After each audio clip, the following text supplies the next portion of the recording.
Olá, meus amigos. Nós vamos trabalhar agora a Primeira Guerra Mundial, falando das suas fases e da formação das alianças. Vale lembrar que, naquele momento, a Alemanha era uma nação que tinha muitas minas de carvão de ferro e já tinha uma produção industrial bem elevada até então, e concorria bastante com a Inglaterra. Por isso, naquela rivalidade imperialista muito forte, a Alemanha e a Inglaterra eram grandes inimigos. Vou falar também aqui de como a Itália mudou de lado, como o Zeu acabou entrando na guerra e como a Rússia acabou saindo da guerra.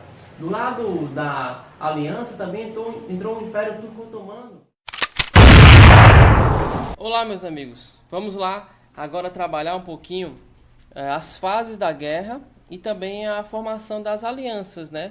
Que foi um dos pontos que causaram a Primeira Guerra Mundial.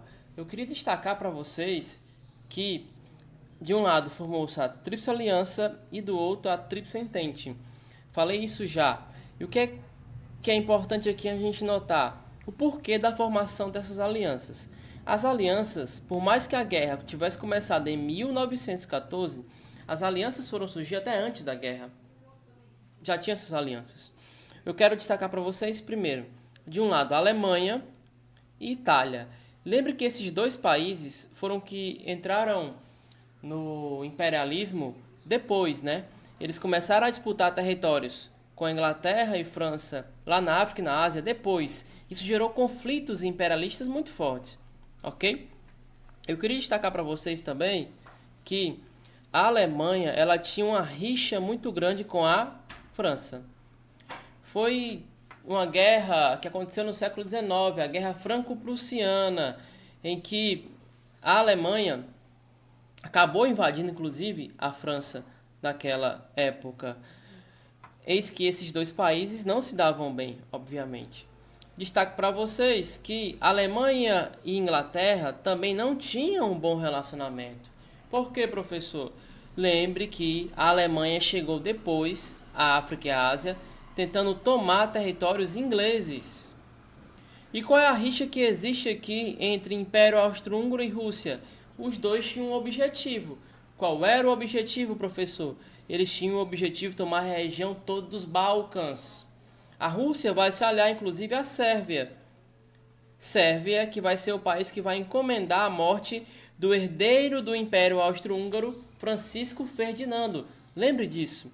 A Rússia e a Sérvia queriam formar lá na região dos Balcãs o pan-eslavismo, ou seja, uma nação só de eslavos, povo muito comum no norte da Europa, ali do lado russo. E o Império Austro-Húngaro queria dominar aquela região para aumentar ainda mais suas posses, já que era um dos maiores impérios daquele momento no mundo. Ok? Eu queria destacar para vocês também um ponto que é bem relevante. Em 1915, a Itália, meus amigos, com menos de um ano de guerra, ela muda de lado. Como é, professor? Sim, ela pula e muda de lado. Rômulo, a Itália vai mudar de lado com menos de um ano de guerra? Sim, acredite. A Itália vem para cá. Ela vai fazer uma aliança agora com a Tríplice Entente. Agora, Rômulo, qual é o motivo para a Itália mudar de lado na guerra? Eu quero destacar para vocês que o motivo está aqui. A Entente oferece territórios à Itália. Em resumo, é esse aqui. A Entente chega, Itália, é o seguinte: venha para o nosso lado que você vai ganhar territórios caso a gente ganhe a guerra. Territórios do Império Austro-Húngaro.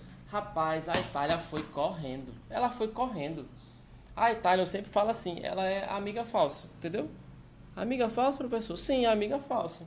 Amiga falsa é aquela que tá com você quando você tá bem, na melhor.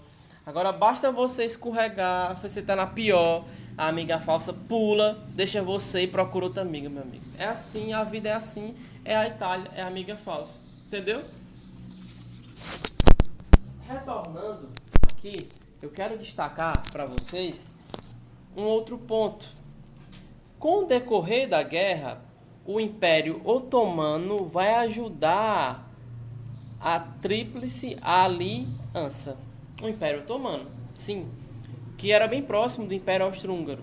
Então, já não temos mais a Itália aqui, mas teremos o Império Otomano. Rômulo, e deste lado, quem vai entrar e vai mudar a guerra?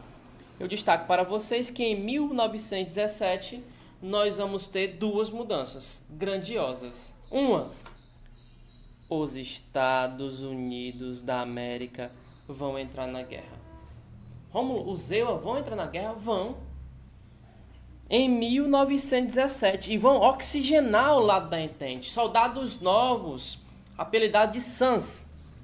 Eles eram chamados de Sans pelos europeus. Entraram na guerra do lado da Entente.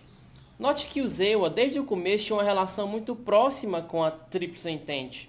Porque fornecia armas para cá. Fornecia alimentos. A carne de lata é um alimento muito forte na Primeira Guerra Mundial que vai surgir para que os soldados se alimentem no campo de batalha. Quem vai fornecer? Os norte-americanos, por exemplo. Então eles entram desse lado da guerra. Agora nós temos motivos claros que vão explicar por que os EUA vão entrar desse lado da guerra. Qual é o motivo claro, professor?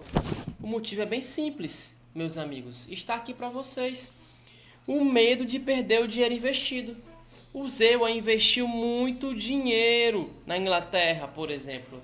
Se a Inglaterra perde a guerra, o EUA vai perder o quê? Dinheiro. É um problema. Para compensar, os alemães atacaram navios norte-americanos.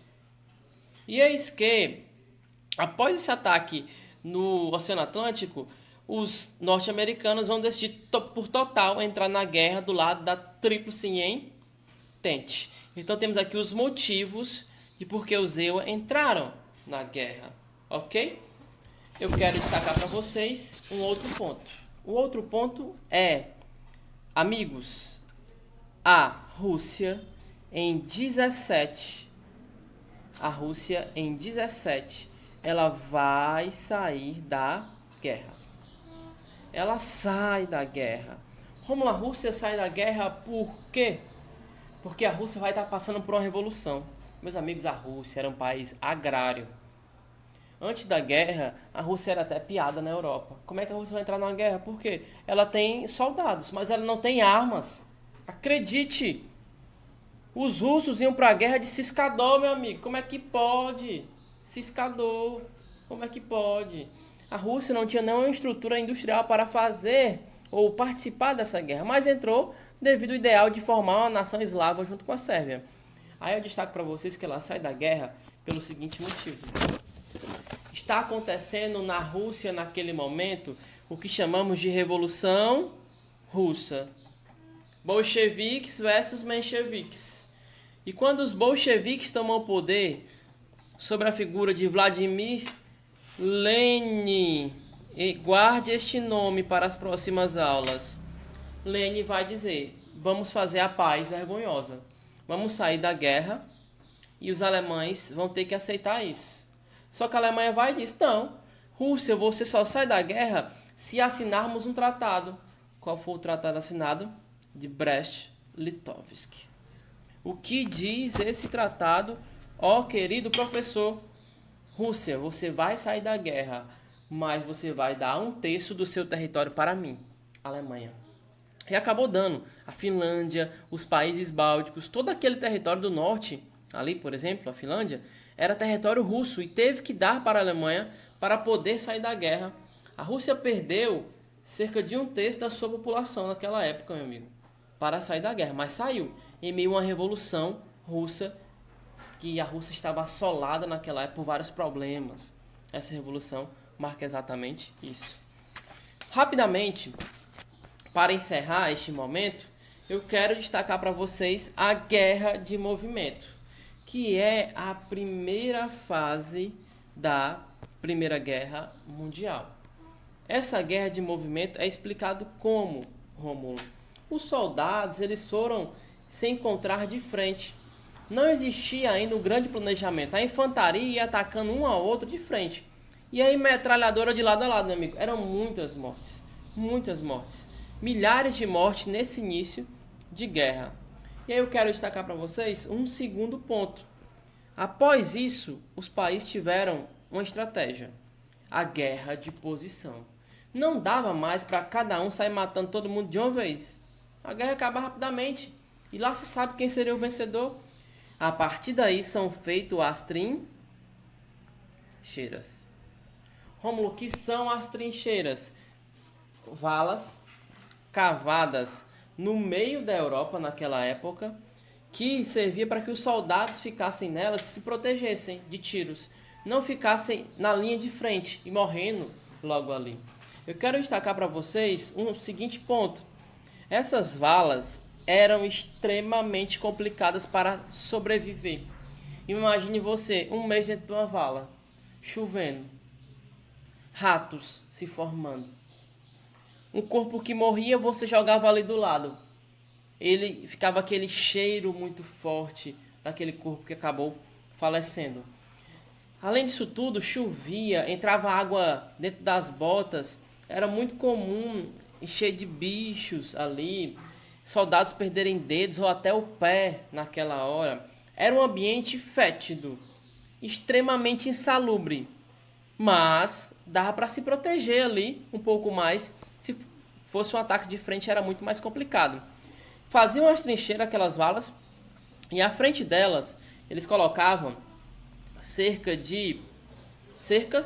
normais de metal e também colocavam minas para limitar aí que os soldados viessem inimigos e acabassem logo com aquilo lá.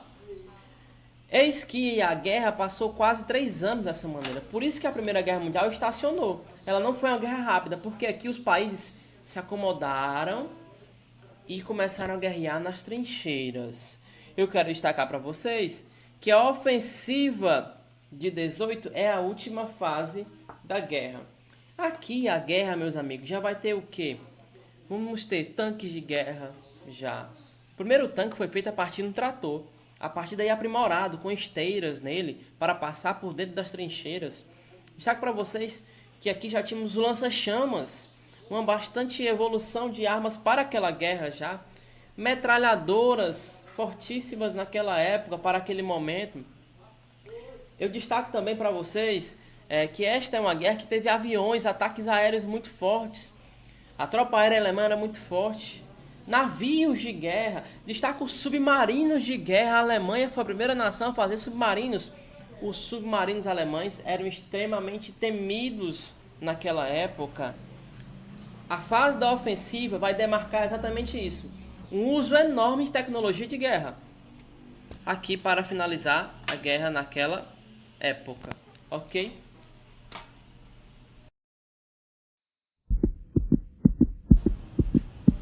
Meus amigos, e o Brasil na Primeira Guerra Mundial? Participou? Sim, ele participou. Eu destaco para vocês que o Brasil vai à guerra devido a um ataque feito por submarinos alemães a um navio brasileiro, o navio Paraná. Este navio ele foi enviado para a Europa com café. Era o principal produto que o Brasil exportava naquela época. Após esse ataque, o presidente da época, Venceslau Braz, aqui no Brasil, ele vai levar o Brasil à guerra do lado da Entente, ou seja, o lado que é contra os alemães. O lado que tinha EUA, França e Inglaterra vai abraçar o Brasil na guerra. O que é interessante é que a economia do Brasil na época estava muito ruim, porque o Brasil exportava muito café. Ora, em período de crise na Europa com guerra, café não vai ser o principal produto comprado, nunca que vai ser. E este é o grande problema naquela época para o Brasil. Eis que o Brasil entra na guerra com 6 navios mais ou menos. 2 contra-torpedeiros, 2 cruzadeiros e outros navios. Nesses navios iam oficiais do exército, né? Inclusive aviadores naquela época foram também para ajudar o lado da Entente na guerra. Destaco também 56 médicos. Então a função no Brasil foi de uma certa ajuda naquela época ao lado da Entente. A principal batalha que o Brasil participou foi a Batalha das Toninhas. Onde foi isso? Estreito de Gibraltar. Lá vinha passando um navio brasileiro. E eis que eles começaram a avistar alguma coisa saindo debaixo d'água. Alguma coisa estava saindo dali. E naquela época, caso saísse alguma coisa debaixo d'água, temos um problema. Porque já se imaginava, é um navio, aliás, é um submarino alemão. Eis que o periscópio vai sair e eis que eles vão enviar mísseis agora. O navio ficou uma tormenta, o medo era gigantesco. Imaginavam que era um submarino alemão. E eis que, quando avistaram aquilo, chamaram os soldados. O comandante, vamos, peguem as armas, vamos atirar. Eles pegaram as armas, apontaram, atiraram. Eis que não era um submarino. De repente, começa a jorrar sangue da água. A água fica vermelha. Sim, mataram Toninhas. Os soldados brasileiros mataram Toninhas. Não era um submarino. Meus amigos, Toninhas é uma espécie de golfinho. A principal batalha no Brasil, na Primeira Guerra Mundial, foi essa. A Batalha das Toninhas. Se tivesse o Greenpeace naquela época, ia punir o Brasil por crime ambiental. Porque eles achavam que era submarino. Mas, infelizmente, os soldados brasileiros mataram Toninhas.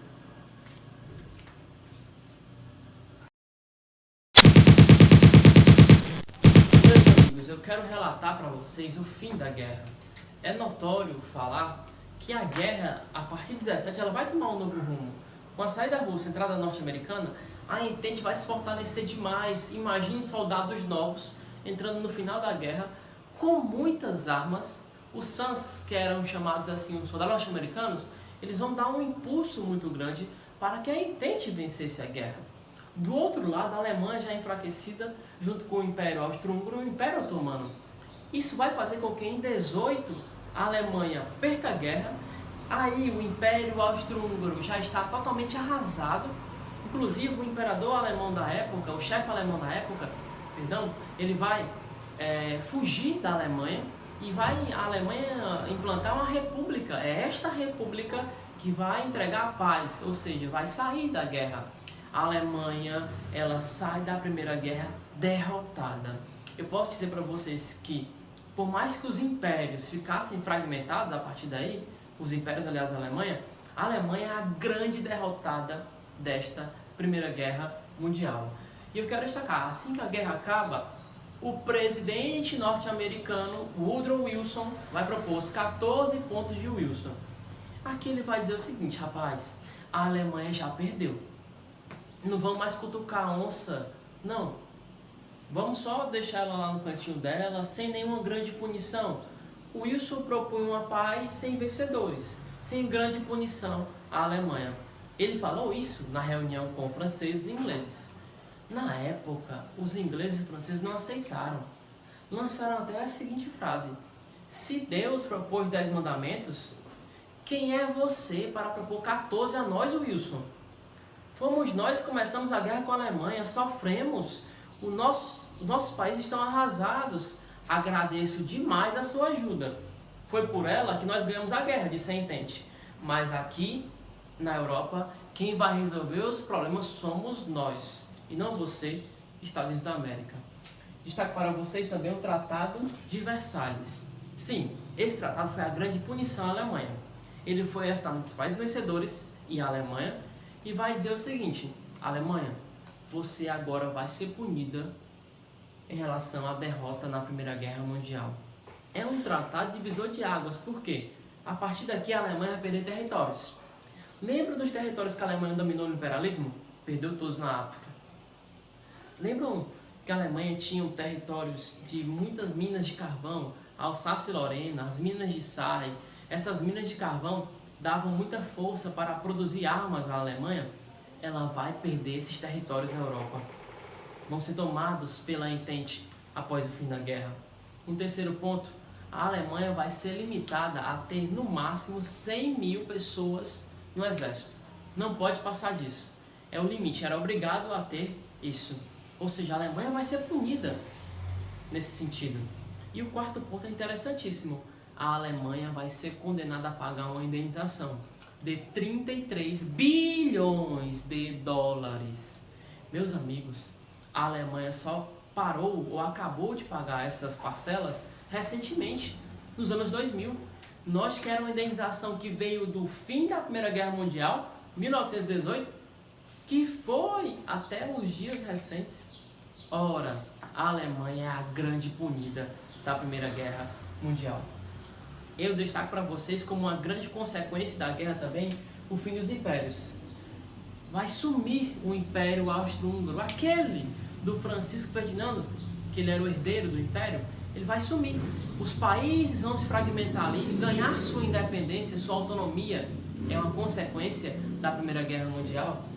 Vai surgir também a Liga das Nações, com o objetivo em 19 de manter a paz mundial. É a antecessora à ONU, a Liga das Nações, em que os países que participaram dela tinham que, por obrigação, manter a paz mundial. Essa paz vai acontecer, meus amigos? A história dirá que não. A Primeira Guerra Mundial e as suas consequências finais vão influenciar para que acontecesse uma Segunda Guerra Mundial. Mas este é um assunto para depois.